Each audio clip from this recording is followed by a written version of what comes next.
Welcome to a car that I don't feel you hear that much about anymore, because while all the attention goes on the full-fat Range Rover and the kind of new Defender, the Sport, with its million rivals from Porsche, BMW, Audi, Mercedes-Benz, you name it, kind of feels like it might have lost its USP a bit.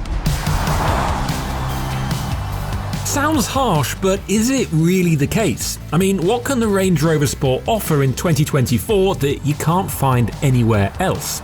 Well, actually, there is one thing that immediately stands out. Now, unless you've been living under a rock for the past few years, you'll probably know that Range Rovers have an unfortunate reputation for getting nicked. And that's largely thanks to how easy it is, or was, to steal some older models. But I've been doing a little bit of digging into this, and here's something that you probably didn't know about the newer cars. So, since January 2022, only 0.2% of new generation Range Rovers and Range Rover Sports have been stolen.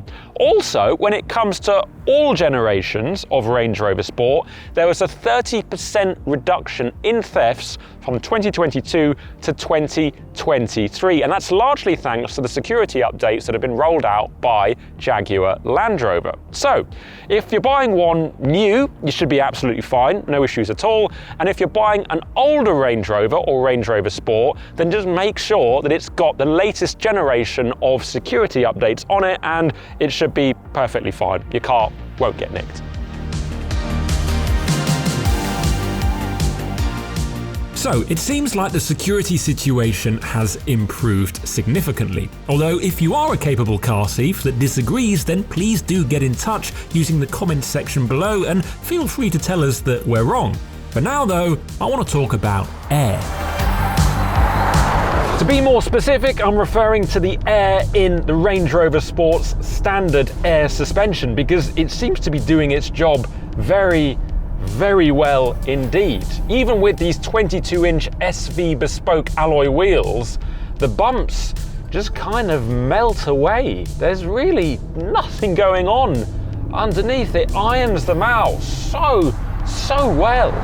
And what I really like about this ride is that whereas in a full-fat Range Rover, it kind of feels like you're floating over the road surface, which, yeah, it's smooth, but it can feel like you're on a boat. It can make you feel a bit sick almost. This is definitely in contact with the road, yet it's ironing out all the unpleasant bits that can make you feel like you're not in a luxury car.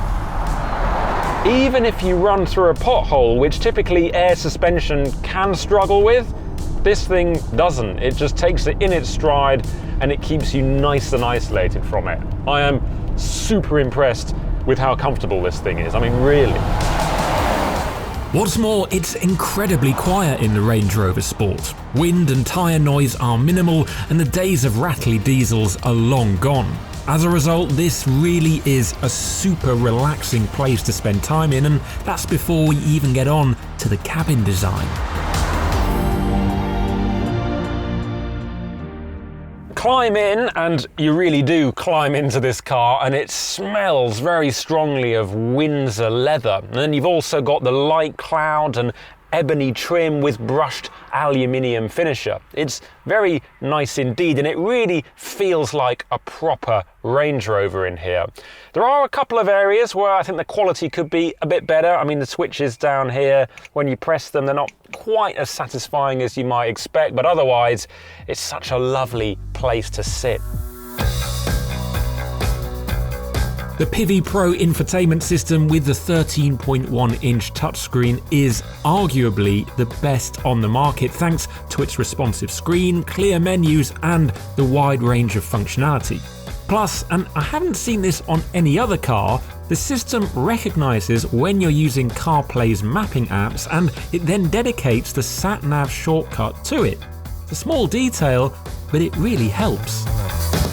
You will spot on this 22 plate car, it's a bit older than most press cars actually, but you will spot that we've got physical climate control and terrain response dials down here. And although the quality, as I said, could be a little bit better and it could be a bit more of a satisfying action, I think these physical controls are great, because it means that you can use them and not take your eyes off the road. And also, if you're wearing gloves, you can just twist the terrain response and you're in a different mode.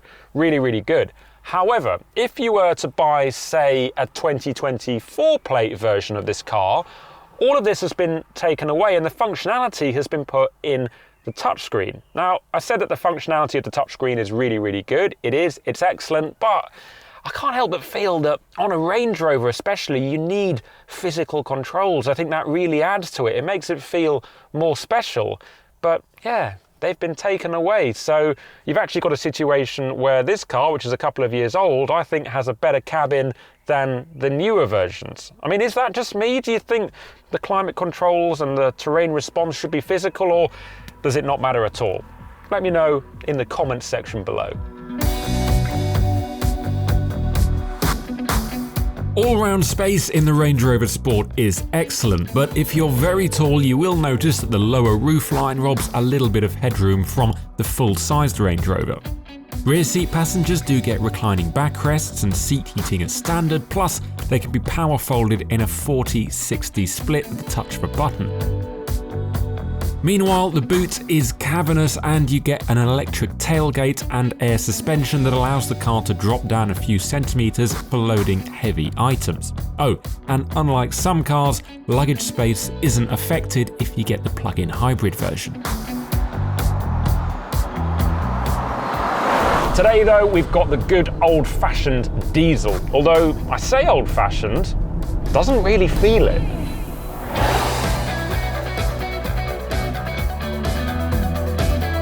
The D300 3-litre twin-turbo diesel gets 296 brake horsepower and 479 pounds-foot of torque. So that means you get 0 to 62 miles an hour in 6.6 seconds and a top speed of 135 miles an hour. Doesn't sound like much, but honestly, it's enough for most use cases. What's more, you get an 80-litre fuel tank, which, if you're careful, means almost 600 miles between refueling. Okay, but what happens when you start to get a bit excited? What happens when you take the sport bit literally? Does this 2.3-ton SUV suddenly shed all of its weight and turn into a Jaguar F-Type? No. Actually, it doesn't do that. It still very much feels a very heavy car. But saying that, it doesn't mean it's dull or bad to drive in the corners. It's far from that, actually. It is worth pointing out, in the interest of fairness, that this car has the optional £5,000 Stormer handling pack fitted. And that gets you things like an electronic active diff, it gets you all-wheel steering, dynamic air suspension with 48-volt active anti-roll tech, and some additional configurations on the drive mode controller. Even with all those things fitted, it doesn't turn it into a Porsche Cayenne. And I think what's important is that even all the time I've spent driving this car, I've never felt like I really wanted to drive it quickly or just send it down a twisty road. It isn't like that at all. It definitely majors on comfort first and foremost, which for an SUV I think is the best choice.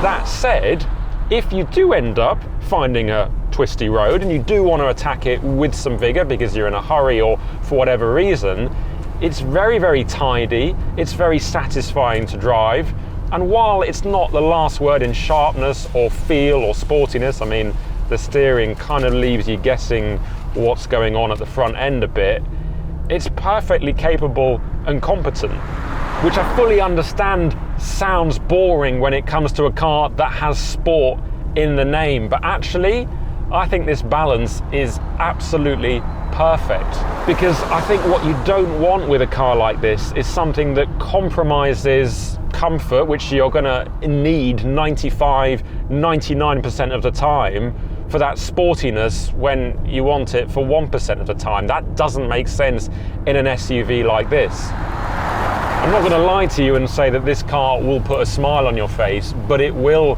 make you happy having driven it 300 miles on a long journey. And then if the last bit, say the last 5 miles, involves a country road, yeah, you can attack it at a decent pace, certainly quicker than you can a full fat Range Rover, but it's definitely biased towards comfort, which I absolutely have zero issues with, and I suspect that'll be the case for the vast majority, if not all, of the buyers. For those wondering why the Range Rover Sport isn't more of a corner monster, then think about it. JLR knows the majority of customers want something that's good in a straight line and can hold everything together on the odd occasion that a fast set of corners come up. That's what this car does exceptionally well. It nails the comfort sport balance and doesn't compromise luxury for fleeting bursts of dynamism.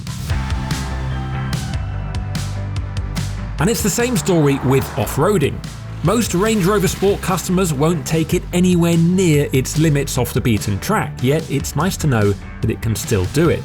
Terrain Response 2 makes most off-roading incredibly easy, and while the Sport feels at home on a gravel track, it can do so much more than that, as we found out during our time living with this car.